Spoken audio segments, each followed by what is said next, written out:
தயவு செய்து துணிகரமான இருதயம் வேண்டாம்.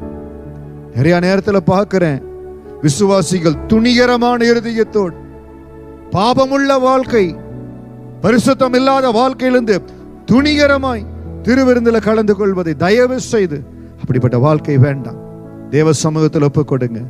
கர்த்தர் மனம் இறங்குகிற தெய்வம், இரக்கம் பாராட்டுகிறவர், ஆனால் அதே வேளையில எச்சரிப்பையும் கொடுக்கிற தேவன்.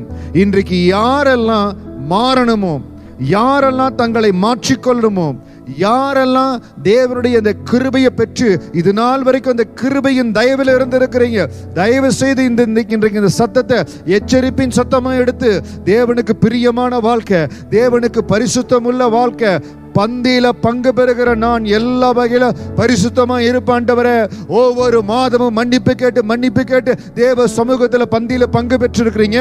ஆனால் இன்றைக்கு தேவனுடைய வார்த்தை கடந்து வருகிறது, பரிசுத்த ஆவியானுடைய எச்சரிப்பு கடந்து வருகிறது.